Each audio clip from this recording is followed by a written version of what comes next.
Joe Rogan and Brendan Schaub just unleashed a podcast bombshell, picking sides in the Ryan Reynolds, Blake Lively, and Justin Baldoni feud that's got Hollywood shaking. This isn't some sideline chatter. These two went full throttle on a saga that's spiraling into one of 2025's messiest showdowns. It's March 29th, 2025, and the It Ends With Us fallout still sizzling. Baldoni, Blake Lively thing. Bro, Blake Lively, talk about ruin your reputation, and Ryan Reynolds. Yeah, they fucked up. Ryan's trying to get out of it now. He's trying to get out of the lawsuit, and they're like, you were a key part of this. This is what you get, though. This is what you get. You're trying to fucking ruin a guy's livelihood by using the Me Too movement. Because they were trying to take over the movie. Yeah. They were trying to take over the movie and the whole franchise. He owned the franchise. They're fucked. The whole thing's crazy. They're fucked. And he's suing the New York Times, and he's got a great case. He's going hard in the paint. But that's what it takes. That's what it takes. It's like Johnny Depp. Yeah. He's like, all right. Yeah. He did it for the boys. Exactly. You got to do it. You need real motherfuckers to be like, nah, man, I ain't going out like this. Yeah, especially a guy like that. It was like known as being like this really sweet, nice guy. Yep. And then it's like, all right, dude, he posted the receipts. Oh, he's like, oh, remember our text exchange? How about she told him to come into the dressing room while she was breastfeeding? And then part of the complaint was that he came into the dressing room while I was breastfeeding. Like, you literally have a text exchange back and forth. They just never thought that anybody was going to come out with the receipts. Because no one's ever done it. Because everyone just bows down. Because everyone's scared. Yeah. Because Ryan Reynolds A-list, Blake Lively A-list. Like, they're the queen. With lawsuits flying, reputations cracking, and A-listers scrambling, Rogan's massive platform and Schaub's fighter grit turned their March 22nd episode into a viral gut punch.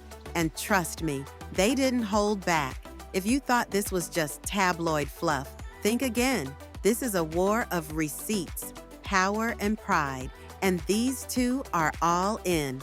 Rogan kicked it off on the Joe Rogan Experience, live-streamed March 22nd, 2025, with a blunt three-word verdict. They fucked up. He's Team Baldoni, no question, tearing into Lively and Reynolds for suing the It Ends With Us director star, a guy he calls sweet and nice.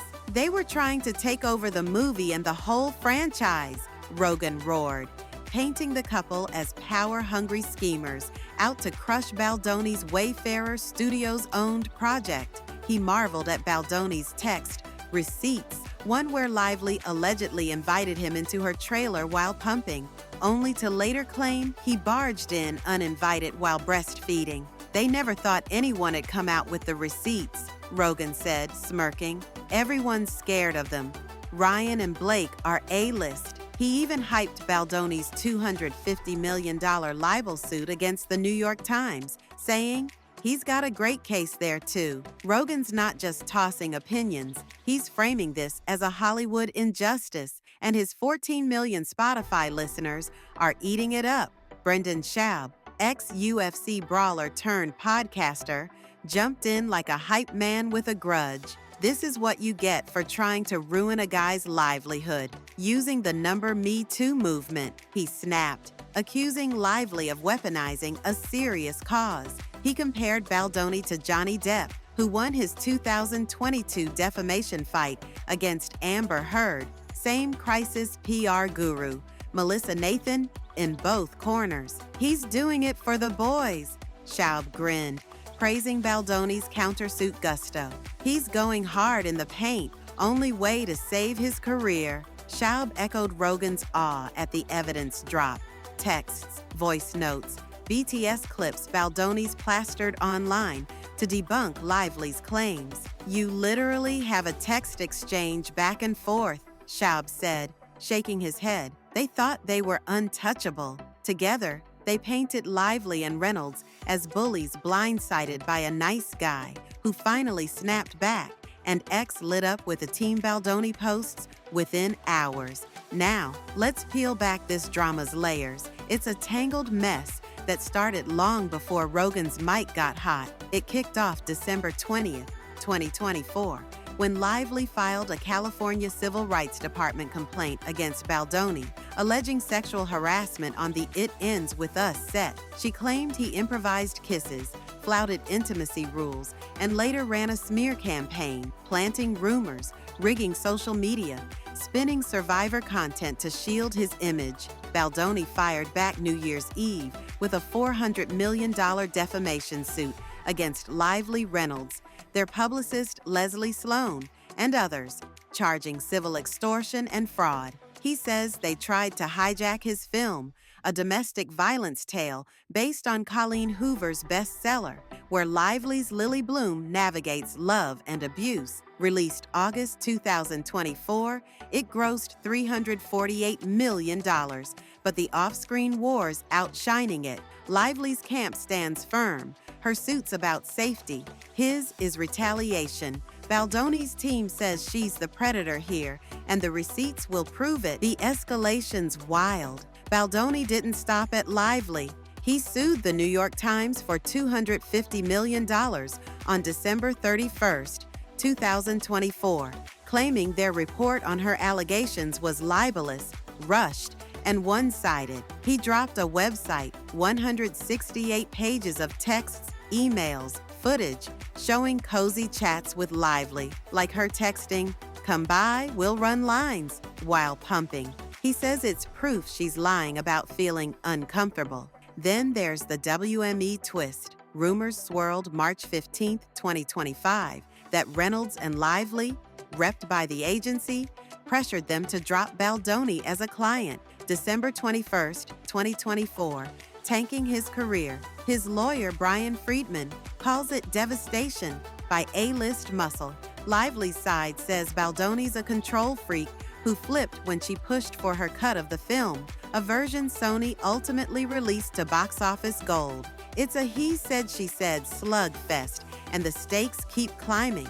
Recent updates? Buckle up.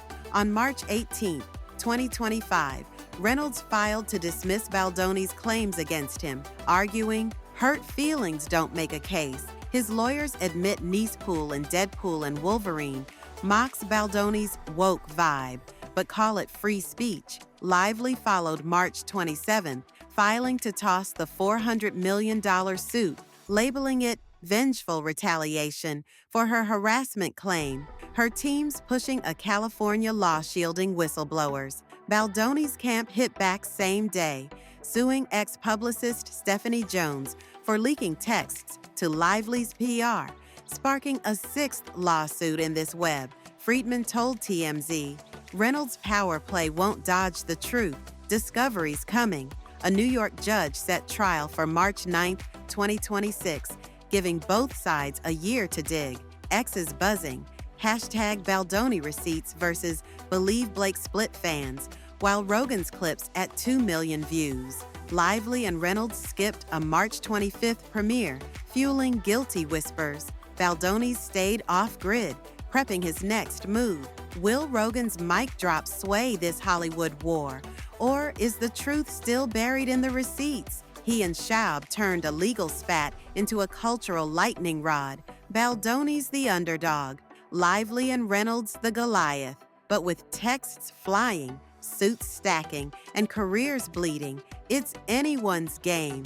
Lively's got her gossip girl charm and Reynolds' Deadpool clout, yet Baldoni's evidence pile's growing. Disney's Bob Iger and Kevin Feige even got dragged in over Nicepool jabs. Talk about collateral damage. What's your call? Is Baldoni the sweet guy fighting back? Or are Lively and Reynolds victims of a smear? Hit the comments. I'll be back when this powder keg blows again.